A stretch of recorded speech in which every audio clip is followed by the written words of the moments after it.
নমস্কাৰ দৰ্শক ৰাইজ, মই আজি স্বাগতম জনাইছোঁ জ্ঞান বাৰ্তাৰ অন্য এটি এপিছডলৈ। আজি আপোনাসবক মই চিনাকি কৰি দিবলৈ আহিছোঁ এজন আধ্যাত্মিক জ্ঞানেৰে পৰিপুষ্ট ব্যক্তিৰ লগত।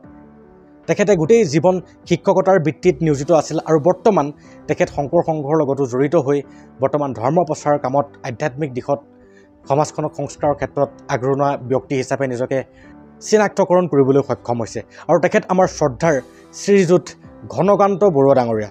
নমস্কাৰ। নমস্কাৰ। হয় ছাৰ, মই এটা বিশেষ প্ৰচেষ্টাৰে বৰ্তমান সমাজৰ বিসংগতিমূলক কাৰ্যসমূহক যাতে দূৰ কৰিব পাৰোঁ, সেই উদ্দেশ্যেৰে মই বৰ্তমান গুণীজ্ঞানী ব্যক্তিসকলৰ ওচৰৰ পৰা তেওঁলোকৰ গোটেই জীৱনজোৰা সাধনাসমূহৰ পৰা মই কিছু অংশ লৈ পেলাই বৰ্তমান নৱপ্ৰজন্ম তথা বৰ্তমান সমাজখনলৈ বিয়পাবৰ কাৰণে এটা প্ৰয়াস কৰিছোঁ, যিটো প্ৰয়াসত মোক সকলোৱে সঁহাৰি জনোৱাত মই আজি আপোনাৰ ওচৰ পালোহি। পোনপ্ৰথমে মই আপোনাৰ জীৱনটোৰ বিষয়ে মই যেতিয়া জানিবলৈ পাৰিছিলোঁ, আপুনি সৰুৰে পৰা বহুতেই দুখ কষ্ট স্বীকাৰ কৰি পেলাই আপুনি পঢ়া শুনা কৰিবলগীয়া হৈছিলে। আনকি আপুনি আপোনাৰ ঘৰখনৰ পৰিস্থিতি ইমানেই বেয়া আছিল যে আপোনাক প্ৰাথমিক পৰ্যায়ৰ স্কুলত দিবলৈকো আপোনাক সমৰ্থন নাছিলে, আৰু অথচ আপুনি ঘৰ এৰি পেহাকৰ ঘৰত গৈ পেলাই পঢ়া শুনা কৰি পেলাই বহুত কষ্টৰে জীৱনটো অতিবাহিত কৰি শেষত শিক্ষকতাৰ বৃত্তিটোক নিৰ্বাচন কৰিছিলে। গতিকে আপোনাৰ জীৱন বৃত্তান্তৰ এই পৰিঘটনাসমূহক যদি আপুনি এই কষ্টসমূহ যে স্বীকাৰ কৰিও আপুনি সফল হ'লগৈ, এই বস্তুখিনিক যদি বৰ্তমান নৱপ্ৰজন্ম তথা বৰ্তমান সমাজৰ ব্যক্তিসকলক যদি জনাব পাৰে, তেন্তে তেওঁলোকে এটা নিশ্চয় আপোনাৰ উত্তৰটোৰ পৰা এটা উদ্যম পাব বুলি মই অনুভৱ কৰিব পাৰোঁ। গতিকে আপোনাৰ বৃত্তান্তটো জানিব পাৰিলে আমি সঁচাকৈ অনুপ্ৰাণিত হ'ম বুলি আশা কৰিছোঁ। ধন্যবাদ। জীৱন বৃত্তান্ত ক'বলৈ গ'লে সৰুৰে পৰাই আমাৰ পিতৃ মাতৃ তথা পৰিয়ালৰ অৱস্থা বৰ শোচনীয় আছিল আৰ্থিকভাৱে। জীৱন সংগ্ৰাম বহুত কৰিব লগা হৈছিল শিশু অৱস্থাৰ পৰাই, আৰু যদিও জীৱন সংগ্ৰামত নামিব লগা হৈছিল, ভাগি পৰা নাছিলোঁ। ইয়াৰ মূলতেই এটা পৰম বলে আমাক উৎসাহিত কৰিছিল, সেইটো হৈছে আধ্যাত্মিক জ্ঞান। আৰু যদিও আৰ্থিকভাৱে সচ্ছল নাছিল মোৰ পিতৃ মাতৃ, আধ্যাত্মিকভাৱে কিন্তু সবল আছিল, এটা সবল মনৰ গৰাকী আছিল। আৰু সেই আধ্যাত্মিক জ্ঞানৰ যিটো প্ৰভাৱ আমাৰ ওপৰত পৰিছিল, আৰু বিশেষ মই পৰিয়ালৰ ডাঙৰ ল'ৰা, মোৰ ওপৰত বিশেষভাৱেই পৰিছিল। সেই সময়ত গোটেই কথাবিলাক মই অনুভৱ কৰিব পাৰিছিলোঁ ভালকৈ। কিন্তু যদিও কথাবিলাক অনুভৱ কৰিছিলোঁ, মোৰ ঘৰত থাকি সামান্যতম শিক্ষাকণ গ্ৰহণ কৰাৰো সুবিধাকণ মই পোৱা নাছিলোঁ, যাৰ ফলত ভগৱানৰ কৃপা হয়তো যে মোৰ নিজৰে পেহা এজন, এই গাঁৱৰে এটা মূৰত আনটো মূৰত ঘৰ, তেওঁ আহি মোক ইয়াৰ পৰা বুটলি লৈ গৈ অৱশ্যে তেওঁ নিজৰ ল'ৰাৰ দৰেই মোক প্ৰতিপালন কৰিছিল। শিক্ষা গ্ৰহণৰ ক্ষেত্ৰতো তেওঁ যথেষ্ট অৰিহণা আছে, মই চিৰদিন স্বীকাৰ কৰি যাম জীয়াই থকালৈকে। কিন্তু তেওঁ আৰ্থিকভাৱে তেওঁ সচ্ছল নহয়। কৃষিৰ ওপৰত ভিত্তি কৰিয়ে তেওঁ চলিছিল। ঘৰখনক কোনোমতে ভৰণ পোষণ দিয়াৰ এটা সুবিধাহে আছিল তেওঁৰ। তথাপিও এইখিনি বদান্যতা, এইখিনি মানৱীয়তা, মহানুভৱতা তেওঁৰ অধিকাৰী আছিল। তেওঁ এতিয়া যদিও ইহ সংসাৰত নাই, মোৰ কাৰণে তেওঁ এজন ভগৱান তুল্য। আৰু যিহেতু তেওঁ এজন ধৰ্মপিতা, পুষ্টা পিতা বা ধৰ্মপিতা, তেওঁ যথেষ্ট মোক আগুৱাই দি গ'ল। আৰু সদায় তেওঁৰ যি সৎ উপদেশ, এই সৎ উপদেশ লৈয়ে মই আজি এইখিনিত উপনীত হৈছোঁহি এইটো বয়সত। গতিকে মোৰ কাৰণে সেই পেহাও এজন গুৰু আছিলে, গুৰুস্থানীয় ব্যক্তি। এই জ্ঞানৰ জৰিয়তে মই আজি সমাজতো এনেধৰণে আগুৱাই যাবলৈ সুবিধা পাইছোঁ, এটা সংস্কাৰী জীৱন পাইছোঁ, এটা পৰিশীলিত জীৱন পাইছোঁ। আৰু যাৰ প্ৰভাৱটো মোৰ এতিয়া বৰ্তমান মোৰ পৰিয়ালটোত, মোৰ ঘৰখনত মই ইয়াক ব্যৱহাৰ কৰিবৰ কাৰণে বা মোৰ ঘৰখনক আগুৱাই নিবৰ কাৰণে মই এটা প্ৰয়াস কৰি আছোঁ। আৰু কেৱল নিজৰ ঘৰখনেই নহয়, মোৰ গাঁওখনক কেনেকৈ নিব পাৰিম, মোৰ সমাজখনক কেনেকৈ নিব পাৰিম, আৰু সমাজৰ লগতে দেশখনৰো কেনেকৈ সৰ্বাংগীন উন্নতি সাধন হয়। ইয়াৰ প্ৰচেষ্টা ভগৱানৰ ওচৰত মই প্ৰাৰ্থনা জনাইছোঁ, সকলোকে সন্মতি দিয়ক। কিন্তু কথা হ'ল ইয়াত আমাক যিহেতু সংসাৰত গুৰু অবিহনে বিনে গুৰু চৰণে ভকতি ৰকতি মুকুতি ক'ব শুনো হৈ, গুৰু অবিহনে কিন্তু যেনেকৈ কাণ্ডাৰী নহ'লে এখন নদী পাৰ হ'ব নোৱাৰি। আজি সাগৰতো এজন নাবিক আছে, মুখ্য নাবিক এজন আছে, তেওঁ জাহাজখন চলায়। আজি আমি ইয়াত পাইছোঁৱেই যে সিদিনা মাজুলীত নদী পাৰ হ'বলৈ যাওঁতে যিখন ফেৰী বা জাহাজ, তাৰ যিজন চালকজনৰ অনভিজ্ঞতাৰ কাৰণেই দুৰ্ঘটনাগ্ৰস্ত হৈ মানুহ মৃত্যুমুখত পৰিল। এই তদ্ৰূপ আমাৰো যদি এজন সৎগুৰুৰ আশ্ৰয় আমি নলওঁ, তেনেহ'লে আমাৰ জীৱনটো বিপথে পৰিচালিত হ'ব, ধ্বংসপ্ৰাপ্ত হৈ যাব। খুব সাৰুৱা আপুনি কথা কিছুমান কৈছে, যিখিনি আধ্যাত্মিকতাৰ জ্ঞানেৰে পৰিপুষ্ট ব্যক্তিসকলেহে সেই তত্ত্বটো অনুধাৱন কৰিবলৈ সক্ষম হ'ব। তাৰ ভিতৰত আপুনি এটা ক'লে যে গুৰু নিৰ্বাচন কৰোঁতেও আমি সতৰ্ক হ'ব লাগিব, কাৰণ এজন অসৎ ব্যক্তিক যদি আমি গুৰু হিচাপে চিনাক্তকৰণ কৰোঁ, তেন্তে সেই অসৎ ব্যক্তিজনে আমাৰ জীৱন গৈ পেলাই এনেকুৱা নৰকত পেলাই দিব যে তাৰ পৰা কোনো পৰিত্ৰাণ নাই। আৰু মই আপোনাৰ গোটেই কথাখিনিৰ পৰা এটা কথা অনুভৱ কৰি দিব পাৰিলোঁ যে আধ্যাত্মিকতাৰ জ্ঞান আৰু সততাৰ ভিত্তিত আপুনি আজি বৰ্তমান যিটো পজিশ্যন পাইছে সমাজত, সেই পজিশ্যনটোৰ আঁৰত এই সততা আৰু নৈতিকতাকে আপুনি দিব বিচাৰে, নহয় জানো? মই ঠিকেই ভাবিছেনে বাৰু? ঠিক আছে, মই এইখিনিতে আপোনাৰ পৰা জানিব বিচাৰোঁ, বৰ্তমান সময়ত দেখিবলৈ পোৱা আমাৰ মানুহৰ জীৱনশৈলীবিলাক সম্পূৰ্ণৰূপে আধুনিক কি অত্যাধুনিক হৈ গৈছে। গতিকে আজিৰ দিনত মানুহৰ জীৱনশৈলীৰ ওপৰত এই জীৱনশৈলীবিলাকক যদি আপুনি চায়, তেন্তে পৰিশীলিত হিচাপত আপুনি তাক বিবেচনা কৰিবনে? আপোনাৰ মন্তব্য জানিব বিচাৰোঁ। যাক জীৱনশৈলী বুলি কোৱা হয়, এই জীৱনশৈলীটো নিৰ্ভৰ কৰিব যিসকল আমি মানুহে সমাজ পাতি আছোঁ, এখন আমাৰ ঘৰ আছে। এই জীৱনশৈলীটো গঢ় লৈ উঠে কিহৰ ওপৰত? যে ঘৰখনেই শিশুৰ শিক্ষাৰ কঠীয়াতলী বুলি এটা কথা আছে। যদি কঠীয়াতলীখন ঠিক নহয়, তাত যদি জাবৰ বন জংঘল যদি থাকি যায়, তেনেহ'লে কঠীয়া পেলালেও সেই কঠীয়া কিন্তু আমি ৰুবলৈ নাপাম বা তাৰ পৰা ভাল শস্য আমি পোৱাৰ আশা কৰিব নোৱাৰোঁ। এতিয়া যিটো কথা আমি সেই কথাটোৰ যিটো প্ৰবচন, সেইটোৰ ওপৰত ভিত্তি কৰি আমি এটা কথা সদায় আমি হয়তো কৈছোঁ মুখেৰে, কিন্তু আমি বাস্তৱত তাক ৰূপায়িত কৰিবলৈ আমি চেষ্টা কৰা নাই।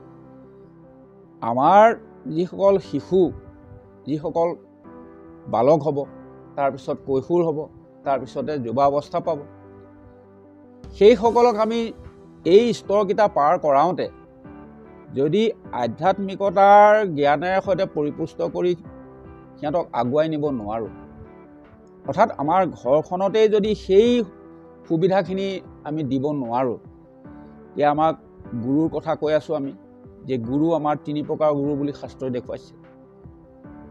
পিতৃ মাতৃ আদি গুৰু, তাৰপিছতে শিক্ষাগুৰু, তাৰপিছতে দীক্ষাগুৰু বা আধ্যাত্মিক গুৰু। গতিকে আমাৰ পিতৃ মাতৃসকলে এই যিটো আদিগুৰুৰ ভূমিকা, পিতৃ মাতৃসকললৈ ল'ব লাগে। যদি পিতৃ মাতৃসকলে যদি সুশিক্ষা পোৱা নাই, তেওঁলোক যদি আধ্যাত্মিকভাৱে পৰিপুষ্ট নহয়, তেনেহ'লে তেওঁলোকৰ শিশুক কেতিয়াও ভালকৈ। বৰ্তমান সমাজত কিন্তু এটা কথাই বাৰুকৈ সমাজখনক গ্ৰাস কৰিছে, সেইটো হৈছে ভোগবাদী চিন্তাধাৰা, ভোগবিলাস। বৰ্তমান দেখা যায়, এইটো অপ্ৰিয় সত্য, ক'লে হয়তো সকলোৱে বেয়া পাবও পাৰে, কিন্তু সত্য। আৰু এটা কথা সেইটোৱে, আমি যিখিনি জ্ঞান পাইছোঁ, সত্যম অপ্ৰিয়ম মা বদ, মানে সত্য হ'লেও অপ্ৰিয়টো ক'ব নালাগে। কিন্তু আন এটা কথা আছে কি, সত্যম প্ৰিয়ম চ দুৰ্লভম বচ, যিটো কথা একেলগে সত্যও প্ৰিয়ও আৰু হিতু, সেইটো তেনেকুৱা কথা কিন্তু পাবলৈ নাই, তেনেকুৱা কথা সম্ভৱ নহয়। তাৰমানে গোটেইকেইটা কথা য'ত খাটে, সত্যও প্ৰিয়ও আৰু হিতও, সেইটো কথা কিন্তু ক'ব নোৱাৰি, মানে নাই। মোৰ খুবেই ভাল লাগিছে যে আপুনি আজি আধ্যাত্মিক জ্ঞানেৰে পৰিপুষ্ট ব্যক্তি এজনৰ লগত মই কথা বতৰা পাতিছোঁ। আপুনি কোৱা প্ৰতিটো কথা মই হৃদয়ংগম কৰিবলৈ পাৰিছোঁ আৰু বিগত 10-12 বছৰৰ পৰা ময়ো আধ্যাত্মিকতাৰ লগত বিশেষভাৱে জড়িত। এই কথাটোতে মোৰ এটা কথা মনত পৰিলে যে চাণক্যৰ নীতিত পাইছিলোঁ। চাণক্যই কৈছিলে যে সেই ব্যক্তিজন আপুনি প্ৰিয় বুলি নাভাবিব যিজনে খুব মিঠা মিঠা কথা কৈ পেলাই আপোনাক মানে প্ৰলোভিত কৰি আছে। সেইজনহে প্ৰকৃতাৰ্থত পৰম ব্যক্তি, যিজনে আপোনাক মানে টান কথা বা কটু বাক্য কৈছে। উদাহৰণ হিচাপে তেখেতে কৈছে যে চেনিত 2-3 দিনতে পৰুৱাই লাগি পেলাই চেনিখিনি নষ্ট কৰি দিয়ে, কিন্তু নিমখ আপুনি বছৰ বছৰ থৈ দিলেও নিমখত কোনো ধৰণৰ পৰুৱা বা কোনো ধৰণৰ বেক্টেৰিয়া ভাইৰাছ নালাগে। কিন্তু আজিকালি আমাৰ সমাজৰ মানুহবিলাকে মিঠাভাষী মানুহকহে আপোনত্ব, মিঠাভাষী মানুহবিলাককহে নিজৰ বুলি ভাবে। আৰু আচলতে ডিউ টু লেক অফ ইণ্টেলিজেঞ্চি, সেই ইণ্টেলিজেঞ্চিটো মানুহৰ খুব কম সংখ্যকৰ আছে কাৰণে এনেকুৱা পৰিলক্ষিত হয়। বাৰু যি নহওক, আপোনাৰ কথাখিনি আগুৱাই নিবৰ কাৰণে মই অনুৰোধ জনাইছোঁ। জীৱনশৈলী বুলি ক'লে আমি এজন শিশুৱে তেওঁৰ জীৱনটো নিজে নিজে গঢ় লোৱাব নোৱাৰে। কেতিয়াবা কাৎচিত হয়, কিন্তু ইয়াক গাইড বা পৰিচালনা কৰাৰ দায়িত্বটো থাকে পিতৃ মাতৃৰ ওপৰত।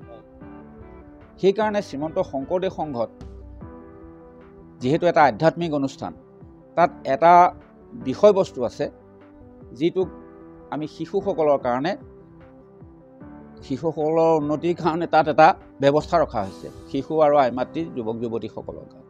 তাত গুৰু পৰিচয় বুলি এটা বিষয় আছে, যে এই গুৰু পৰিচয়টো আমি শিশুসকলক দিয়াব লাগিব প্ৰথমতে, যে সৎগুৰু আমাৰ কোন, আমি কোন গুৰুৰ আশ্ৰয় ল'ব লাগিব।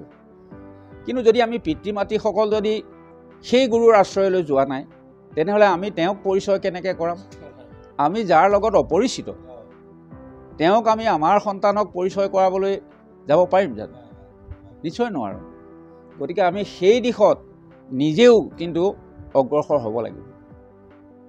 আৰু এই কথাটো আমাৰ শাস্ত্ৰৰ কথা মই আকৌ গৈছোঁ, শাস্ত্ৰলৈ গৈছোঁ। যিহেতু আধ্যাত্মিকতাৰ কথা আহিছে, আধ্যাত্মিকতাৰ জ্ঞানটো শাস্ত্ৰৰ পৰাইহে পোৱা যায়, অন্য দিশত পোৱা নাযায়।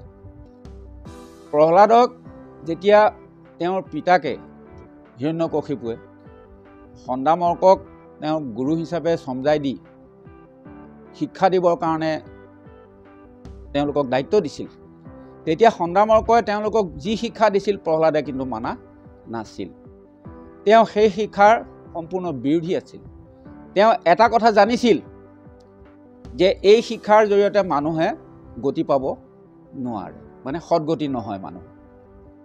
ইহকালত হয়তো তাৰ কিবা কিছু ফলাফল পাব পাৰে, কিন্তু আমাৰ যিটো পৰজন্মৰ ওপৰত বিশ্বাস এটা আছে, হিন্দু শাস্ত্ৰৰ মতে, সনাতন হিন্দু ধৰ্মৰ শাস্ত্ৰৰ মতে পৰজন্ম আৰু পূৰ্বজন্মৰ কথা আমাৰ বিশ্বাস হয়। গতিকে এই পৰজন্মত কিন্তু আমি তাৰ যিটো লাভ সেইটো আমি নেপাম। গতিকে তেওঁ কৈছিলে যে পিতা, যে যিসকল অধিক বিষয়ী হয় সেইসকলৰ কোনোদিনা উদ্গতি নাই, তেওঁলোক সদায় অধোগতিহে যায়।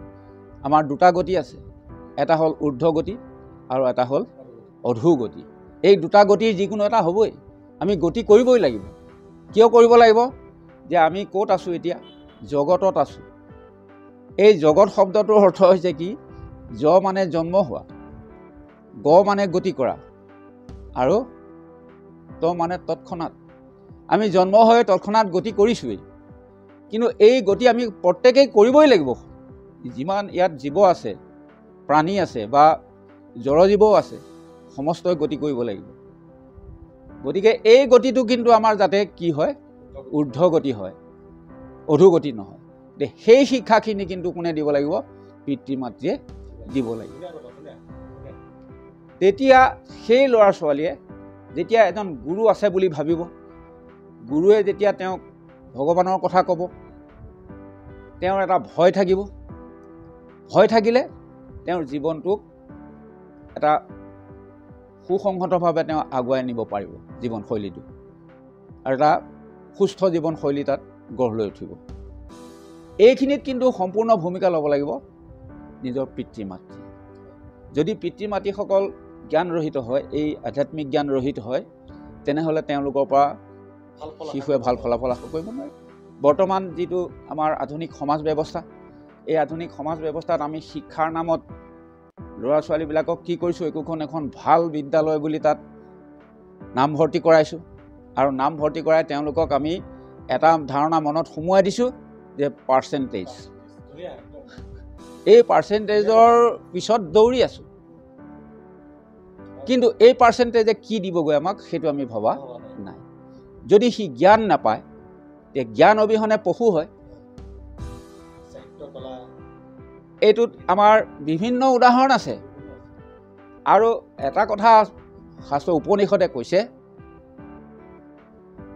আহাৰ নিদ্ৰা ভয় মৈথুনংশ সামান্যম এতৎ পশুভিহি নৰানাম ধৰ্মহি তেসাং বিশেষু অধিক ধৰ্মেন হীনা পশুভিহি সমানা। যে আহাৰ আমি মানুহেও খাওঁ, অন্য ইতৰ প্ৰাণীবিলাককো আহাৰ লাগে, গছ গছনিকো লাগে আহাৰ। নিদ্ৰা টোপনি আমিও যাওঁ, গছ গছনিও ৰাতি শুৱে, জীৱ জন্তুবিলাকেও শুৱে। ভয় আমাৰো আছে, প্ৰাণীবিলাকৰো আছে। প্ৰাণীবিলাকে ভয় কৰে, বাঘেও ভয় কৰে, হাতীয়েও ভয় কৰে, বলৱান জন্তু। আৰু কি আছে, মৈথুন অংশ। মৈথুন মানে সন্তান সৃষ্টি কৰা প্ৰৱণতা যিটো, সেইটোক মৈথুন বুলি কোৱা হয়। এইকেইটা মানুহৰো আছে, সামান্য জন্তুৰ জীৱ জন্তুৰো আছে। কিন্তু মানুহৰ এটা বিশেষ বস্তু ভগৱানে প্ৰদান কৰিছে, সেইটো হৈছে ধৰ্ম জ্ঞান। এই ধৰ্ম জ্ঞান ৰহিত যিজন ব্যক্তি বুলি কোৱা হয়, তথাকথিত ব্যক্তি হ'ব, সেইজন কি হৈছে পশুৰ তুল্য। আহাৰ নিদ্ৰাৰ লগতে যদি কেৱল আমি ব্যস্ত থাকোঁ, তেতিয়া সেইটো পশুৰহে জ্ঞান। সেইটো একজেক্টলি মই এনেকুৱা কিছুমান ব্যক্তিৰ লগত বিগত অলপ দিন আছিলোঁ। আপুনি কোৱাখিনি মানে পশুতুল্য সেইবিলাক। আৰু মই এটা কথা অনুভৱ কৰিব পাৰিলোঁ যে এই পশুতুল্য ব্যক্তিত্বৰ গৰাকীবিলাকক আপুনি ভাল কথা কৈ কৈ আপোনাৰ মাথা বেয়া হৈ যাব, কিন্তু সেই পশুবিলাক কেতিয়াও মানুহ নহয়। মানে পশুৰ লগত আপুনি পশু হ'বগৈ, কিন্তু পশুক আপুনি মানুহ কেতিয়াও বনাব নোৱাৰে। মই সেইটো নিজৰ ব্যক্তিগত জীৱনৰ অনুভৱৰ পৰা কৈছোঁ আপোনাক। হয়, বহুতেই ভাল লাগিছে আধ্যাত্মিকতাৰ আলমত আপোনাৰ উত্তৰসমূহ পায়। মই এই ক্ষেত্ৰত আপুনি ক'লে যে পিতৃ মাতৃৰ যিটো মানে থাকিব লাগে, পিতৃ মাতৃৰ যিখিনি ভূমিকা থাকিব লাগে এটা শিশুৰ প্ৰতিপালনৰ ক্ষেত্ৰত, ঠিক তেনেকৈ গুৰু এজনৰো সেই একেটাই ভূমিকা নহয় জানো?